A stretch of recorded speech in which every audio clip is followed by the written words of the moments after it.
we can do it now on my timeline.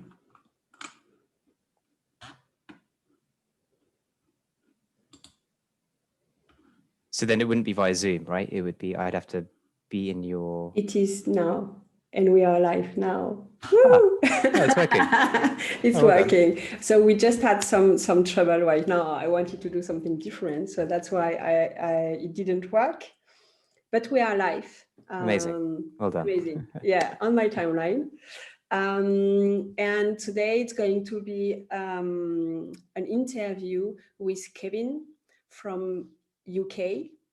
But I'm going to let you introduce yourself. I'm very happy to have you today because we wanted already to have something together. I think we met last year, 1 year ago. You were in the preparation of your app, and your app is now there. And I really love what you do because I think it's so important. And that's why I'm very pleased to have you and having the conversation with you today. So just let us know, where are you from really, and what do you do?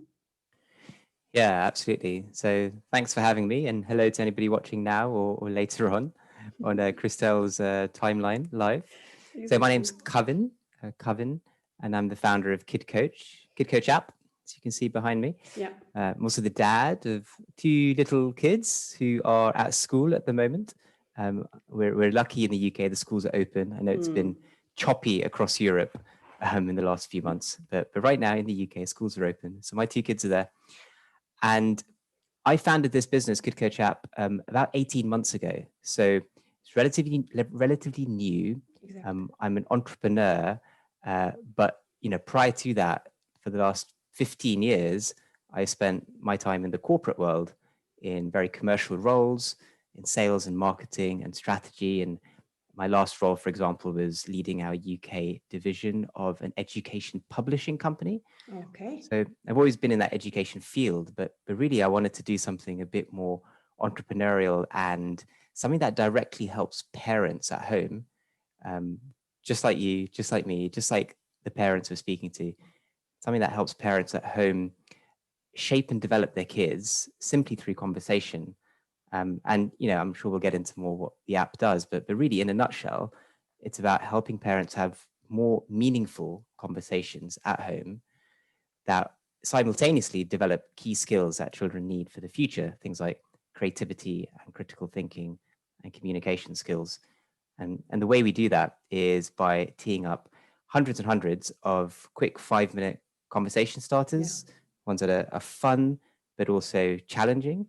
And we can share some examples a bit later on. So that's what I do, what the app does. Yeah, and I really, really love that. I think it was yesterday or one day before, I had this kind of conversation with my kids.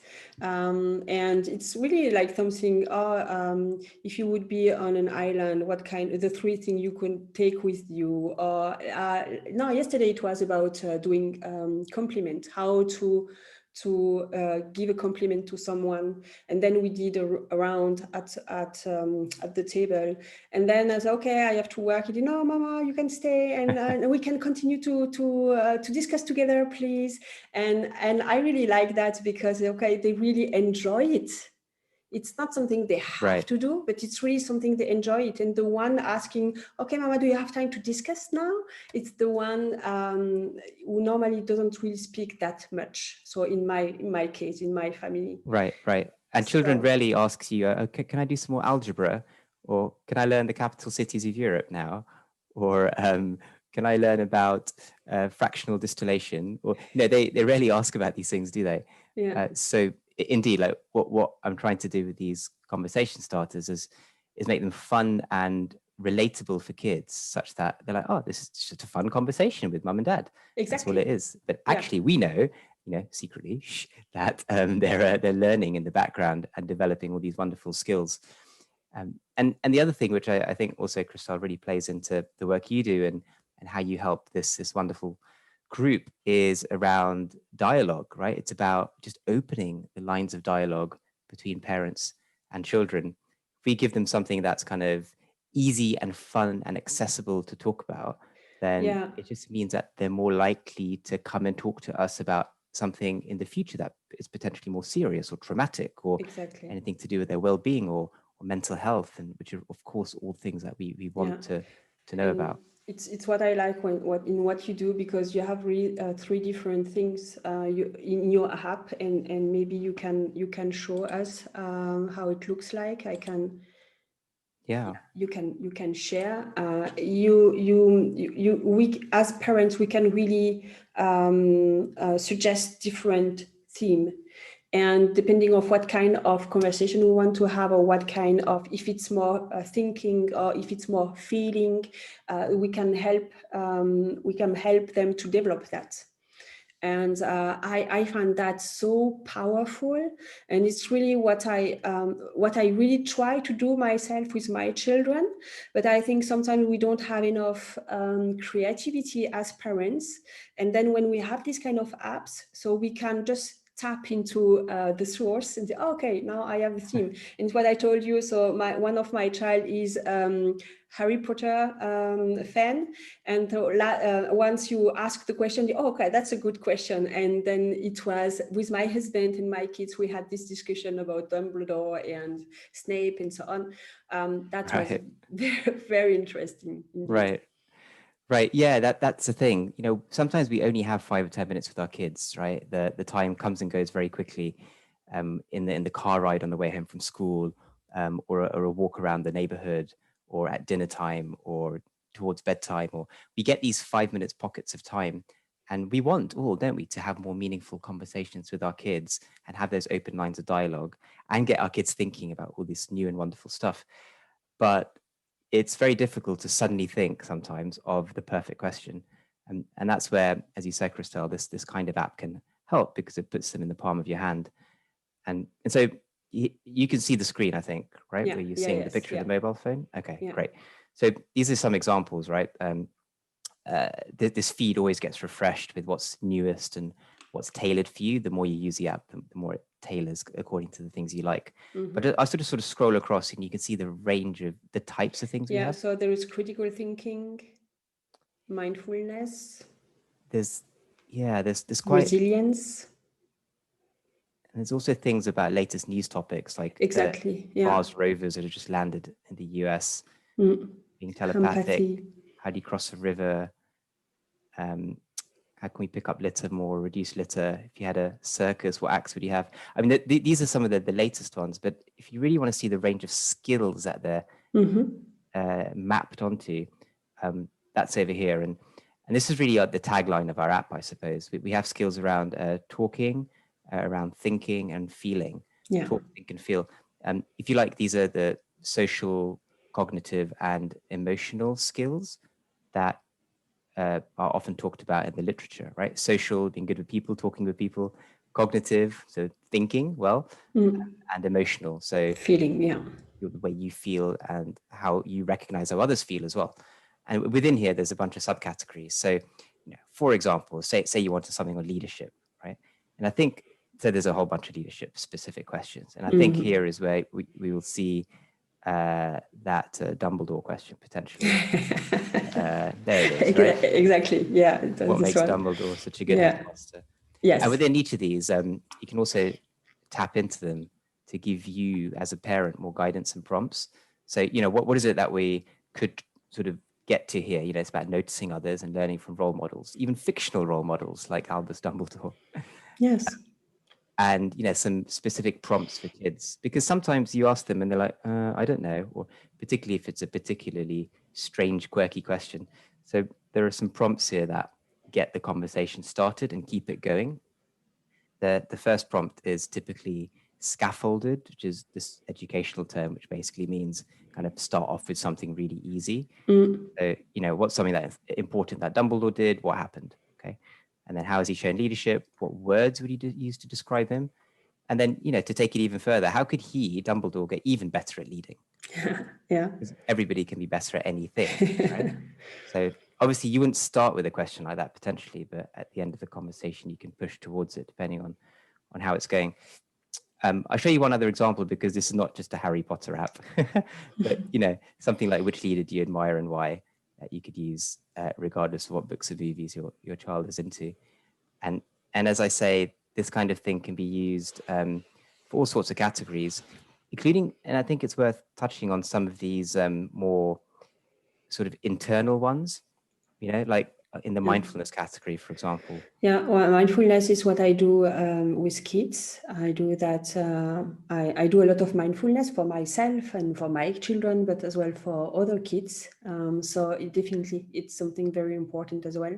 And kids love it. So the kids coming in the sessions with me. So we speak during 1 hour about how they feel, how it is to calm down, to discuss, to ask questions, and they love it. Yeah. Because potentially sometimes children don't get a chance to talk about how they're feeling or talk Exactly. about something internal to them, right? And I get it. We all lead very busy lives, don't we? I mean, I know the feeling. This happens 7 days a week for me. Kids get back home from school and the evening is super rushed with dinner and homework and bath time, and it can feel all a bit stressful. You just want to sort of get them to bed and then open a bottle of wine or something. So I completely exactly get that. it. Which is why I was really trying to make something that you could just use in 5 minutes, because kids do have a tendency of opening up when we give them the space to do so. And these initial stimuli, I think, could be really helpful. So this one is quite popular. For example, what advice would your 21-year-old self give you right now? Yeah, exactly. Which is not only a fun time travel thought experiment to do, but actually, if you read some of the guidance and prompts, what this is really about, it's about self-reflection. And it's about, I think it's about developing a technique to always advise yourself, right? No matter how old you are. 10 years on, what would I say about the situation right now?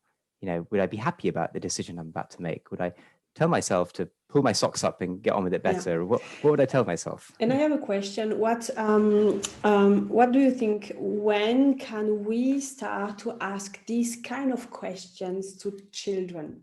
Is it 5 years old, 7 years old, 10 years old? Yeah, When is the right time? I'll just stop sharing that so you can see me again properly. So we found that the sweet spot is between 6 and 12 years old. 6 and 12. So why do I say 6 and 12?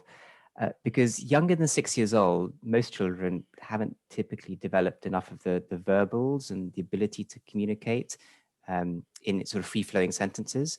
Now, you might, of course, try a few of these questions and have a 10-second conversation, right? Like a simple question, for example, is if you invent a new color, what would you call it? Okay, that's tagged with easy because it's very accessible to a younger person. And my daughter, she's a bit younger. When I asked her that, she said rorange. I said, oh, why is that? Because it's red and orange, and that mixes to rorange. Okay, fine, and that's fine. 10 seconds, a little bit of creativity, that's fine. But if you asked her something like, what would your 21-year-old self advise you to do? It doesn't really work. Yeah, it would compute with it. Yeah, I think when you ask this kind of small children, they eventually would be very creative and very good, but you never know. You are never sure if it's going to work or not. If they have the cognition already or not, or the word or the interest. So it's not going to work every time. And after 6, 7 years old, I think there you have more the chance to have the right topic and I think that's right as a general rule. And of course, every child is different, and as a parent, you will know your child best. So I'm thinking of a colleague of mine, ex-colleague of mine, who has a 4-year-old and was trying some of these questions on, and he said to me that, oh, this has really helped him open up. Normally he doesn't say anything, and this made him open up. So you never know, right? You could always find a time and test and just have a go. And of course, if it doesn't work on your first try, I don't give up is what I'd say, because it might just be a random Tuesday evening and they've had a bad day at school or whatever, right? Like kids are so different every day of the week, aren't they? And then the upper range of 12 years old, I mean, in some ways there is no upper range, right? I've had many adults come to me and say, oh, this would be great to use as a couple, just as fun things to talk about, or just to sharpen the brain. Or so why I put that 12-year sort of ceiling on it, sort of, is just to kind of make it obvious that this is an app for kids, right? This is not, you know, for adults that want to do drinking games or something in a bar or anything, right? This is for young children, and you know, you're going to have topics in there that are accessible for young children. I'm not sure how it works in Europe so much, but one thing we find in the UK is that kids go to secondary school around the age of 11, 12 years old. Mm-hmm. So a different type of, you know, bigger school with bigger kids, and they tend to get a mobile phone around that time as well. Exactly. And they just change phase, right? The ability to have conversations with their parents, just that window becomes narrower and narrower. So, you know, for me, it felt like if we're able to support younger children when they're sort of nice, young, sweet, innocent children who will sit down on the sofa and have a nice chat with you. No monster yet. Yeah, but I agree with you, because when you start doing that when they are small, so the tendency is going to be that they might like to do it when they are bigger.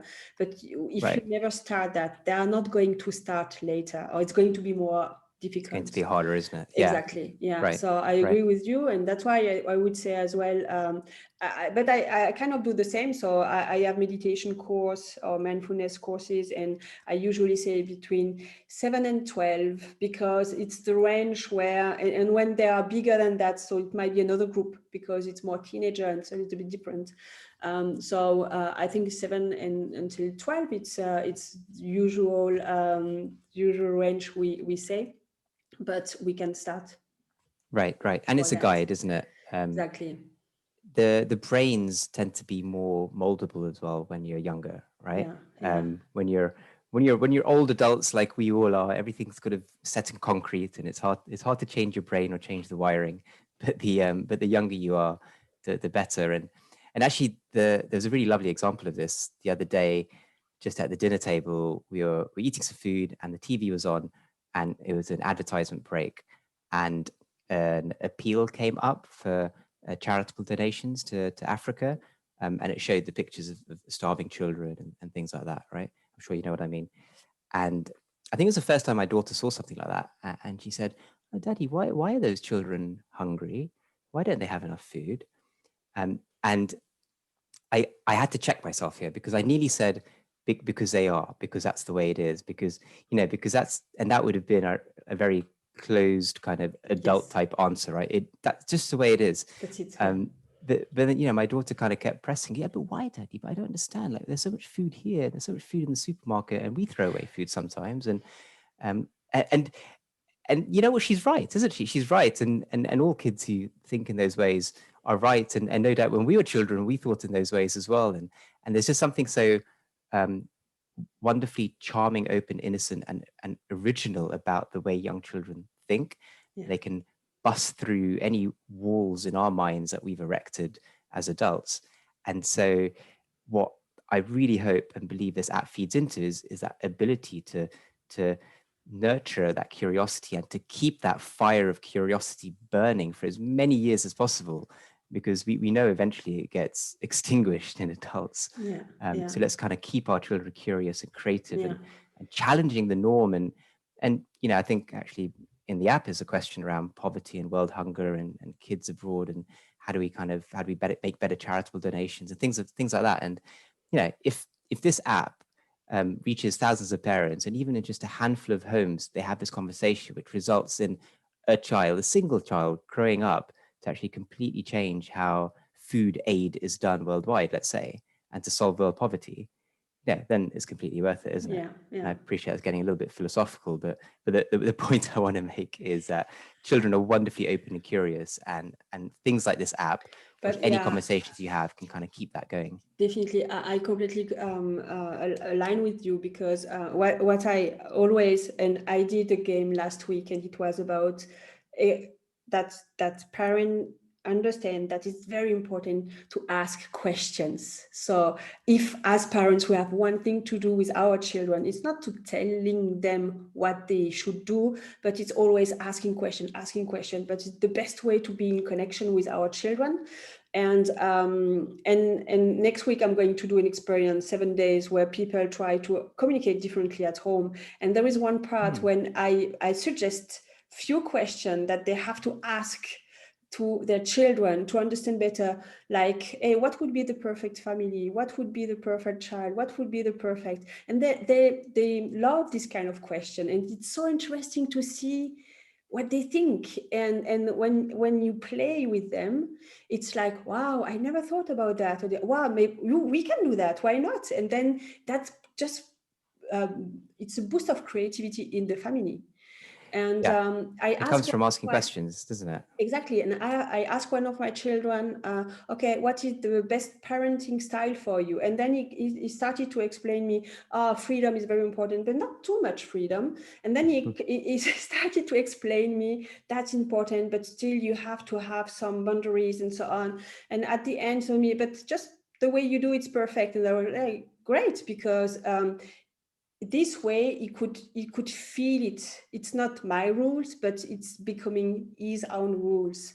And then it's one way to look at, okay, if it's not perfect the way it is, okay, how can we change that? And then I'm not Mhm. going to give the answer because I don't have it, but that it's a reflection we have together, and we can have this reflection only when we parents ask questions. Yeah, And that's why indeed. I love your app, because it's really the best way to ask questions. Yeah. And it's the right way for humans to communicate with each other, no matter what your age is. So here we're talking about parent and child, which makes perfect sense. But also what we're doing is we're modeling the correct behavior. So Yes, when our yeah, children grow up and even the next day, they'll be modeling that with their younger sibling, or in the exactly. future with their employees. Mm, If you think about where you work, and either you're the boss and you have a bunch of um, people who report to you, or you report to a boss, or either way around. Just think about the nature of that relationship. And aren't the best managers and aren't the best leaders those that don't tell you what to do, but they ask you good questions to help you exact. figure stuff out for yourself? And in some ways, that's what we as parents are doing with our children. We would call it coaching our children. Mm, A manager would call it managing his employees. There mm, are there are similarities, right?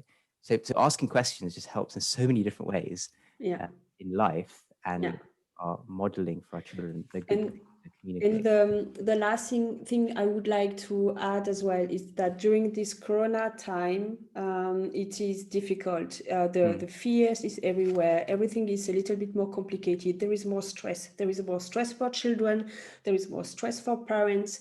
And the reality is not that nice. And I think having this kind of questions, it's one way as well to open the door and to go somewhere else in a creative world. So to let the reality on the side, and to have a conversation that it might be completely so far away from what happened at school, what happened at home, how stressed we are, and so on. But ask how Dumbledore can be a better leader or whatever. So you have a lot of questions over there.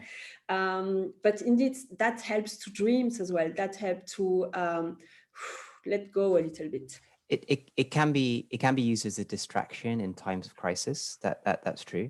Um, what I would also say is, though, if you want to, you can tackle the crisis head on with appropriate questions. Yeah. And so I used to have this in the app, and then I took it out because the UK has kind of moved past COVID craziness. Yes. But I appreciate it could still be relevant for other places around the world. But for example, right, questions like what can we do to help our neighbors right Mm-hmm. now, or other vulnerable people, right? And you can kind of get them thinking about doing food drops, or just kind of check in care calls, or Mm-hmm. mow their garden or lawn for them, or whatever it might be, right? Or maybe for the slightly older child, if you were the president or the prime minister, what would you do right now? Mm-hmm. What if you were the head of India or France or Germany, or all places that in May 2021 are struggling a little bit with COVID? I Mm-hmm. know. What would you do? It's particularly if you've just watched a piece of news and you've seen the latest updates, and it's all kind of a bit fearful and anxious. And actually, I think there's something cathartic and relieving about having a productive conversation about, well, what would we do? Not complaining about it, about, oh, No. they didn't do that and they didn't. No, but what would we do? What are the options? What Yeah. have other countries done? Can we, the UK now, fingers crossed, is doing rather well. Is there something we could learn from the UK? And I don't mean to leave Brexit necessarily, but we won't go there. But you get what I mean, right? So you're right. We can distract by having like an entertaining conversation. Nothing wrong with that. But I also wouldn't want to suggest that we're just sweeping emotions under the carpet, right? We could also address and diffuse them by talking constructively and productively about what's going on. Which reduce stress because you are proactive and not passive. And when you are proactive and thinking about solutions, so the stress reduces, even if you don't find any solution, but your metabolism, it's in another path. And that's why, just because of that, the shift of thinking, that might reduce your stress already. Right. You feel less powerless if you're Exactly. attempting to solve it, Exactly. take control of a situation. Yeah. It's a bit like, when you're stuck in a traffic jam, you're just stuck there. You can't go anywhere. It just feels better if you kind of go the long way around. Exactly. It just feels better, doesn't it? Even if it's not going to save you time, you feel like you're doing something. And you see, that's international. We are all the same. Yeah, except we drive in the others. I go that way. Yes. Thank you very much for accepting this interview. I'm very pleased. I was very pleased, and I find what you do so interesting. And I really suggest the people to look at your app. So we can even see that here on the corner. So Kid Coach app. And as I always say, so if you want, so we just have to Google that, and we can find you, or where can we find you if we want to discuss with you? Three things. So follow us on Instagram at kidcoachapp, always posting free, helpful content there. Secondly, check out the website, which is kidcoach.app, kidcoach.app. Okay. Again, lots more information, extensive blog, links to our podcast. You can see our advisory board. We work with education and parenting experts. Thirdly, what I really recommend is just go download the app, right? It's a 2-week free trial. Yes. No payment details required. No credit card details required. So completely risk-free. Just try it out for 2 weeks. You just have to search for Kid Coach app in the Apple App Store, the Google Play Store, whatever phone you have. It's a 2-week free trial. After that, it's a subscription. Depending on where you are in the world, the currency will be different, right? But it's basically the price of a coffee or two a month, right? That's all it is. And as you said, we have hundreds of questions, and we're always adding more and more questions. So follow us on Instagram, check out the website, but crucially, just go to the App Store, download the app, have a go, free 2-week trial. And, you'll get some emails from me once you sign up and stuff. So you'll have my email address. And what I'd say is, let me know how you get on. I read and respond to every single email that I get. So until now, you see my face. And if you ever want to get in touch and you have thoughts or feedback or anything, just let me know.